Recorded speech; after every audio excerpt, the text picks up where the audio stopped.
Morning, morning, morning, morning. Good morning, guys. Live tayo bago ako mag-umpisa sa trabaho. Meron pa akong isang oras. Hindi naman sure ito maubos. Gusto ko lang na pag-usapan, guys, yung dito natin mapatunayan ba ang toro ng mga relihiyon, turo ng mga pari at pastor na sinasabi nga nila na ang dasal ng mga pari at pastor ay powerful. Mas lalong powerful pag nagsama-sama ang pagdadasal ng marami kasama ang mga membro. So, isa yan sa pinagpilitan nila. Kaya nga ang mga membro napaniwala, kaya mukhang bibigyan sa mga membro na ipagdasal mo kami. O, di ba? Bakit ang ginagawa ng mga membro yan? Kasi naniwala nga sila eh. Sabi, Padre, ipagdasal mo ako. Pastor, ipagdasal mo ako. So, naniwala kayo, di ba? Pero sa nakikita natin, i-connect natin doon sa rally na nagsama-sama. Dito na lang tayo sa isang relihiyon na lang na maraming membro. Ito, Iglesia ni Cristo. Diba? Nag-rally sila. O ano yung dahil sa corruption nga na nangyayari na pababain si Marcos at hindi ipakulong, hindi makasuhan o hindi makulong si Marcolita. Di ba? Nakadalawang rally na sila ng Iglesia ni Cristo. Gaano ba karami ang kailangan na pakinggan ng Diyos yung pagsama-samang pagdadasal? Sa dasal pa lang yun, para sabihin natin na may epekto. Sa membro ng Iglesia ni Cristo, ipalagay na lang natin doon sa rally, sa daming tao noon, palagay natin ang tao noon, palagay na lang natin, 400,000.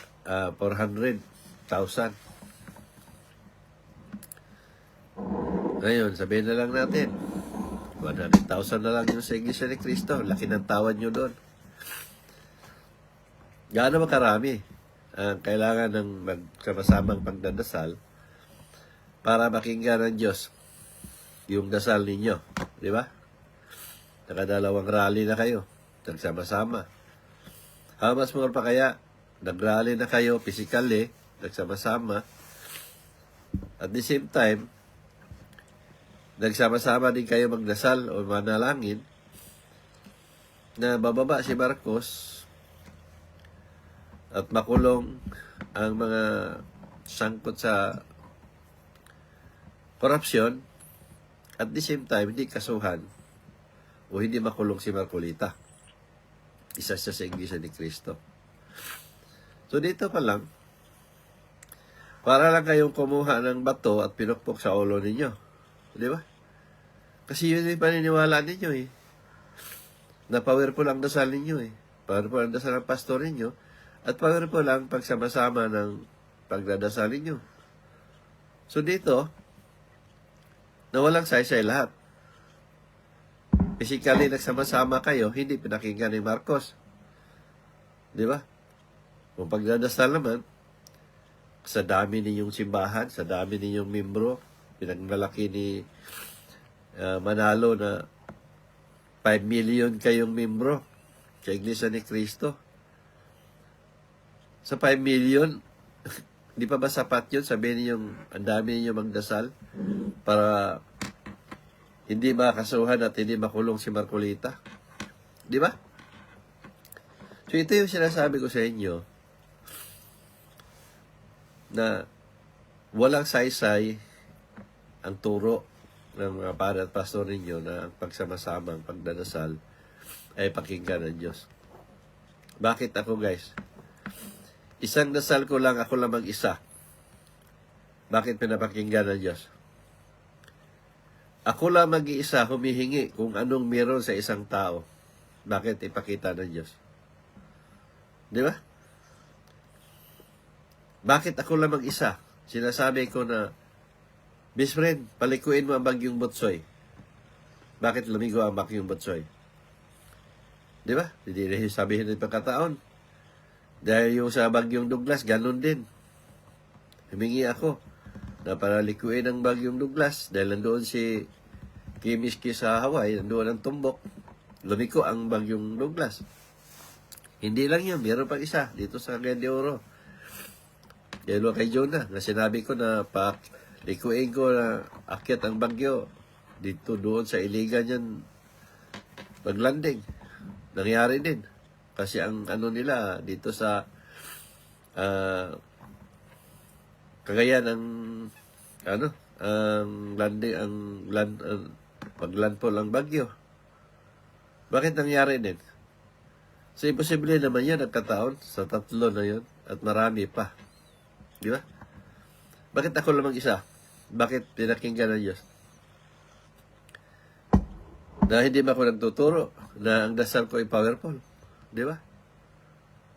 Ang tinuturo ko na i-grant ng Diyos ang hinihiling ng isang tao ayon sa paniniwala niya. Malinaw naman yun eh. O gagaling ang isang tao ayon sa paniniwala nila. Di ba? Hindi ko sinasabing paniwala ko. Pero sa inyo, kayo din ang nagpatunay na inutil ang pinaniwalaan ninyo at inutil ang turo ng mga pare at pastor ninyo. Yan mismo sa saksihan ninyo, sa dalawang mata ninyo, dalawang tainga ninyo, na walang nangyari sa dasal ninyo at sa people's power ninyo. Dahil sa hiling ninyo, hindi nangyari. Hindi pinakinggan ng Diyos. At katunayan yan, yung mga pare at pastor ninyo, tinatawag ng Diyos na number 1 makasalanan. At kayo din number 2. So malinaw din doon na makasalanan nga kayo kasi hindi ginagrant ng Diyos ang hiling ninyo. Di ba? So doon pa lang, makikita natin na nagmukha kayong tanga at inutil. Ngayon, itong korupsyon na nangyari sa Pilipinas, yung blood control, yung impeachment ni Sara, di ba? Sino ang nagsasama-sama dyan? Di ba? Yung nabirang makasalanan, nandyan ang mga pare, nandyan ang mga madre, nandyan ang mga pastor. Bakit sino ang pastor na nabanggit ko na? Di ba? Yung sa JL, yung sa Born Again, si Jewel Villanueva, pastor. Si Abante, pastor.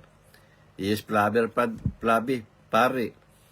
Marami pang pare na nandyan. Sila yung paring madalas mag-rally. Dahil mga madre nandyan. Tuwing may hearing sa Senate, nandyan mga pare. Di ba? Nandyan ang mga madre. Di ba nagsama-sama? Ngayon, sino ang mga kasangkot na yun kasama ni Marcos? Mga galamay ni Marcos. Di ba? Sino yon? Si Marcos, kapatid niya mismo, adik si Marcos.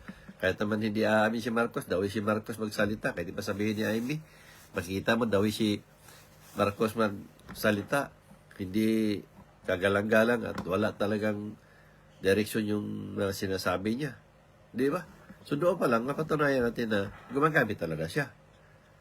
Hindi nga lang na dumaan sa tamang proseso, pero kung titingnan natin sa normal na tao at hindi normal, makita natin na may problema talaga. Di ba?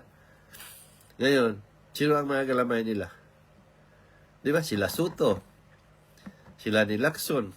Si Lacson, may kaso nung na nagtanggok pa yan. Di ba? Yung sa murder, dito murder. Gawain ba ng may Diyos yun? Di ba? Anong sinasabi ko doon? Na ang tunay na demonyo, di ba tao? So doon pa lang, gawain ng mga demonyo yan. Si Soto, kasama siya sa Malita. Yun ang sinabi ng mga 18 Marines. O, di ba? Yung naghuli kay Duterte, ah, pangalan nung parang mukhang ibinay sa kanilang unggoy ba yan? Hindi ko kalimutan ko na pangalan ng mga demonyo na yun. Yung basta dami nila, pinilang ko, kakampi-kampi nila. Mga 60 sila, mahigit 50, 60. Makita mo sino yung mga congressman na magkampi-kampi. Sila ni Luistro, sila ni Gedon, sino pa yung ibang maalala ko na nagkampi-kampi dyan, ng impeachment ni Sara. Sila ni Jokno, sila Aquino, Bam Aquino. Makikita natin na sila ni Lima, sila ni Remulla, nandoon sa picture. Siya, dalawang Remulla. Sila yung makikita natin na hindi nila ginagawa ang tama nilang trabaho, tulad ng pagbendalo, tulad nila Rapis Tulfo, nandiyan. Yung dalawang Tulfo, nandiyan sa picture na yun, sama-sama sila. Basta binilang ko lahat, guys, nasa mga 50 o 60 sila. So, isipin mo natin, nagsama-sama sila ang lahat, mga tunay na demonyo. Ngayon, ilan na lang na yung naiwan. Nasabi natin na kakampi ng palagay na lang natin na may mga Diyos sa puso. Itong si Cayetano. Maawa na si Cayetano. Mukha na siyang matanda sa pakibaka niya. Lumalaban. Halos yung kapatid niya, si Pia, si Ruby na lang nandyan. 3 na lang sila na nakikita ko na kumukumbate. So, isipin ninyo yun, guys. Kaya sabi natin na ang demonyo ay espiritu, samantalang nakikita natin dito, ang mga gumawa ng masama, puro mga tao. So, tama nga ang turo ko. Tama ang paniniwala ko na ang tunay na demonyo ay tao. Di ba? Imposible naman sa lahat ng mga senador, congressman, mga pari at pastor diyan. Ibig sabihin, lahat sila binubulungan ng demonyo na mangulimbat sila ng pera ng taong bayan, na sila lahat nakikita natin kung anong ginagawa nila. Di ba? Mga malitagang o pera ng taong bayan, pagkatihatian nila. Kung tingnan natin sa gawain nila, meron bang kaso si Cayetano? May kaso ba sila Pia Cayetano? Para sabihin natin na sila sa kabutihan. Di ba? Bakit? Sino ang may mga kaso? Di ba? O maraming may mga kaso sa kabila. Si Dilima, drug queen. Si Lacson. Di ba? Si gawain nila ni Tulfo. Di ba? Doon sa asawa niya, sa anak niya, marami siyang kaso. O sino-sino pang, may kaso, takas pa sa yung kapatid niya. Na takas pala yun sa Amerika. O, di ba? So, kung titingnan natin, dito sa side ng mga demonyo, halos lahat sila may mga kaso. Kung hindi may kaso ang kriminal na kaso, dito naman sa Malita sila ngayon. O, di ba? So, nakikita natin, guys, kung gaano talaga katotoo ang isiniwalat ko at turo ko, dahil ang Pilipinas binansagan ng Diyos na pusara ng bansa. So, hindi mismo ang bansang mismong may kasalanan, kundi ang mga tao na sa bansa. Kaya naman kasalanan ng bansa, dahil nandyan ang mga Pilipina. Di ba? Kung himay-himayin natin yung gawain ng tao, umpisa sabi ko sa inyo, palagi ko binabanggit na mula pala sa barangay, sa panggobyerno hanggang sa presidente, makasalanan na. Himahimayin natin lahat yan. Yung mga korupsyon na ginawa. Ngayon, di na sa private individual, mga private firm, di ba? Pakikita natin dito sa mga agency, mga na pinagluloko ang mga aplikante, nagpadala ng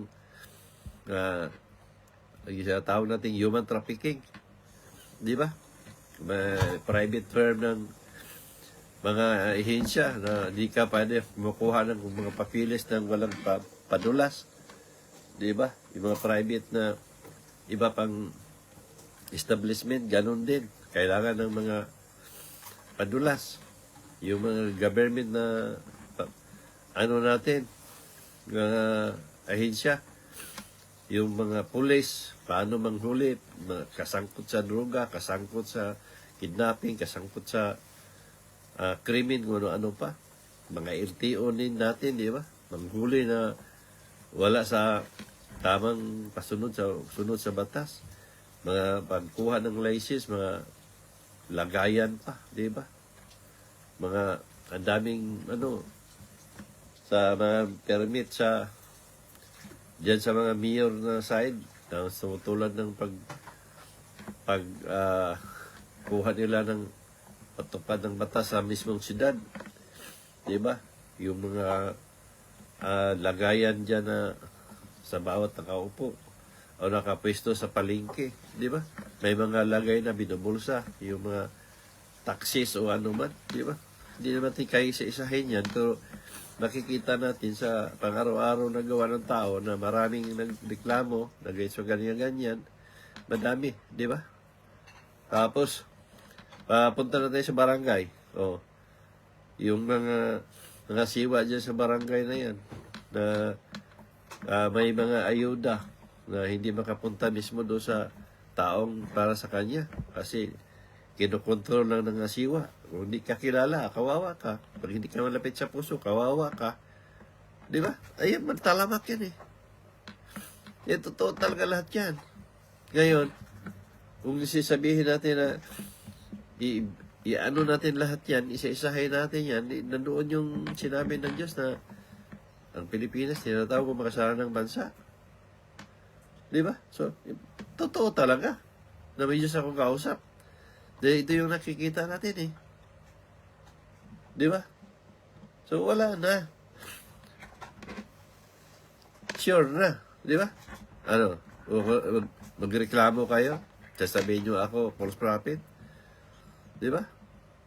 Samantalang may patunay dyan. Na totoo lahat. Ngayon, plus yung mga nagagawa ko. Na sinasabi ng Diyos na manggamot ka at mangaral. Di ba? Iligtas mo mga tao. Ngayon, kung na-surte ang maniwala, ang sabi nga niya, surte ang maniwala sa'yo. Kung itong mga turo ko, sundin ng mga taong nasa gobyerno, sundin ng mga taong nakaupo dyan, so sundin ng mga tao ang mga turo ko. Dahil lahat tayo, ang kailangan na ng Diyos, gumawa tayo ng kabutihan. Di ba? Pagbabago, pagsisisi at lubos sa paniwala. Ngayon, pag paniwalaan nila yan, na buhay ang Diyos, meron ba kang gagawa na masama? Wala na. Wala na korupsyon.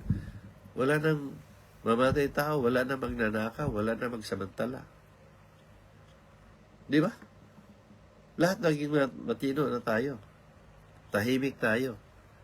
Kasi naniwala sila eh. Pero kung sabihin ninyong ipagdasal kayo, nako, kahit saan nyo titingnan, hindi po totoo lahat yan. Dahil kung totoo yan, walang masama sa mundo. Ganoon lang kadali. Ito yung turo ko na tunay at totoo. Dahil kung sundin na ng tao, na Diyos ang pag-ibig, bawat tao may pag-ibig, kahit di na kayo magsimba, di kailangan yun. Kahit wala kayong reliyon, di kailangan yun. Pero ka lang pag-ibig sa kapwa, tao, hayop o bagay man, papakita mo sa mga bagay na nilikha ng Diyos, tahimik ang mundo. Walang manluloko, walang manlililang, walang pasamantala, walang mangurap na tao. Di ba? Pero sabihin niyo yung ituro na ipagdasal, ang nagtuturo sa inyo ng ipagdasal, tinatawag pa ng Diyos na meron ang makasalanan. Kaya kayo, mga membro, Gamitin yung utak ninyo, tamang pag-intindi at pag-iisip, para hindi kayo nagmukhang tanga at masabihan na inutil. Mukha kayong mga bubo, walang pinag-aralan. Mabuti pa yung mga batang hindi nag-aaral, makaintindi pa at makaunawa. Pero kayo, nagmukha kayo mga tanga at inutil at bubo pa. So yun lang guys, mixing live natin. Sana magising kayo sa katotohanan at karoon kayo ng tamang paniniwala na yun ang kailangan ng Diyos sa bawat isa. So God bless sa inyong lahat and more power. Thank you for watching and share you guys.